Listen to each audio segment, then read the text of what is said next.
Welcome to the God-Centered Recovery Podcast, brought to you by Narrowgate Ministries.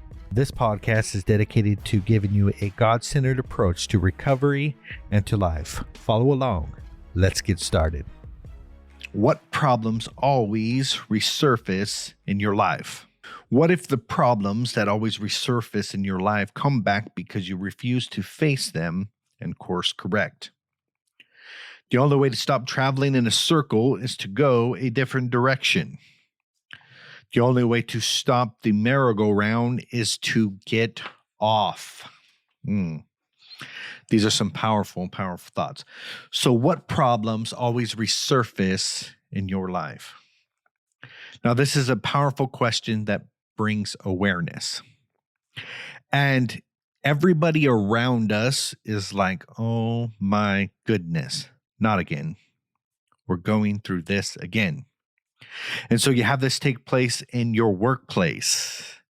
Everybody around you knows the not again. Oh, no, not again. And then if we ask our wives, what's the reoccurring thing that resurfaces over and over again and they stay in their mind? Oh, not again. We could go to our children and we can ask them, take a look at our lives and ask us what makes them go, oh, not again. Those, my brothers, are your detrimental cycles and patterns. Now, the crazy thing is everybody else around us knows oh my goodness, not again. But we seem to be clueless, like we don't know what's going on. And so the first step in this process to overcoming these, oh my gosh, not again moments is the power of awareness. And that is understanding that we repeat these cycles over and over again. And I'm going to go into this in a little bit of why we do this, so we can break this down and so we can stop, so we can get off the merry-go-round. But before that, we're going to go into the biggest cycle that destroys men's lives, and that is the cycle of victimhood. Now, I may have already talked about this, but this is my soapbox, so I'm just going to bring it up again before we get into why we stay in these cycles. But the cycle of victimhood starts with not taking responsibility. Right? A situation in your life comes up, a detrimental behavior, whatever it is. You look at that and you don't take responsibility for it. You refuse to own your part inside of that behavior. And then therefore you take no responsibility, therefore you don't course correct, and therefore you get the same results that you have always been getting. See, the cyclehood of responsibility is a lot different.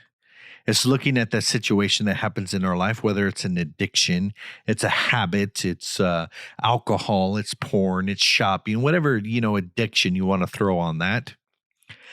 And it begins to take responsibility for the cycle. And that is seeing the pattern and how it takes place, taking responsibility for that, and stop saying, I can't control myself. You see, this is the biggest lie in the story that we tell ourselves. And it actually keeps ourselves stuck inside of the cycle, in the pattern, in the victimhood. Because once you say, I can't help myself and I can't control it, then case is closed. You got your excuse, you got your story to go ahead and continue doing what you're doing. But when we begin to take responsibility, we say, I am in control. I am in control and I am choosing to do these things for some reason or another. And once we come to that place and we begin to own it, we begin to take responsibility, we begin to see it clearly. What begins to happen after that is you begin to develop a plan to change. And I've already talked about this, but the best way to stop a cycle is what? I don't know about you, but like when you're young and messing around with your brothers, right? And throwing a broom handle in their bike spoke so they flipped, or throwing a stick You may not have been as cunning and as mean as us, but that's what we did. We threw sticks in the spokes. And so the best way to stop any cycle is to throw a wrench in it.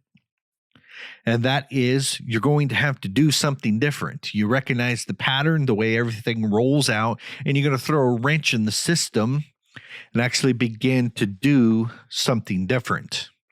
So why do we continue in these cycles? Well, the first thing is that we like them. So we have this pleasure and pain principle that happens inside of our hearts and our minds, and we gravitate towards pleasure and we avoid pain. And so a lot of these habits that form, they're addictive. They hit certain triggers and pleasure responses inside of the brain, so they communicate pleasure, and we run towards pleasure and we avoid pain, right? And so what begins to happen is the pain has to get increased. The fire has to get hot for us to avoid these. And this is what people call by hitting rock bottom, right? It's where the pain outweighs the pleasure of a certain thing. So here's the bottom line is we pretty much do what we want. And so the motivation or the thing that we want most usually wins out. We say that we don't want a certain detrimental behavior, but in the end, the impulse and the desire for that wins out against the desire for the other thing. And so what we have is a focus problem. And that is, we don't focus on what we really want and begin to build up the case. So it's so powerful and it's so great that when the detrimental behavior or the cycle comes on, we have enough grit, we have enough case, we have enough everything inside of us to resist it. And therefore, we don't build up the case for the good thing, right? And so when the pleasure thing comes, we're caught off guard and we seek the momentary pleasure, and it ends up being detrimental for us. Now, this can happen in relationships, attractions to other women. It can happen with pornography. It can happen with drugs. It can happen with any form of addiction that you are trying to avoid that brings pain to your life. And so here's the first thing about cycles is that we don't know exactly how to get off. Well, I would say the first one that we've already talked about, we don't even know we're on a cycle. We just repeat these behavior patterns over and over again, and we never challenge them. We never look at them. But then second to that is that we don't even know how to get off. It's kind of like in my neighborhood, they have these little circles, right? And you can exit any time off of these circles. And I think they're pretty stupid, but I think they put them in the road to slow people down, the little roundabouts. So you're going around this roundabout and you can keep going in circles. But at any moment, you can get off of this roundabout and go in the direction of your choice. And so it's recognizing first that there are better options. You see, you don't get off the cycle because you don't know that there are better options out there. And it's going around the same mountain, the same problem, the same situation, the same detrimental problem within inside of a marriage, the same lusting for other women, the same flirting and entertaining ideas of cheating on your spouse. And these things, they just happen repeatedly over and over. And we get caught up in it. We fail to understand that there are plenty, and I say plenty, of better options out there. The third thing is that we stay in these cycles because we are not taking responsibility for our lives. You see, extreme responsibility says this. It says that I am the creator of my life. For the most part, and I say for the most part, everything that happens in my life is a direct result of cause and effect.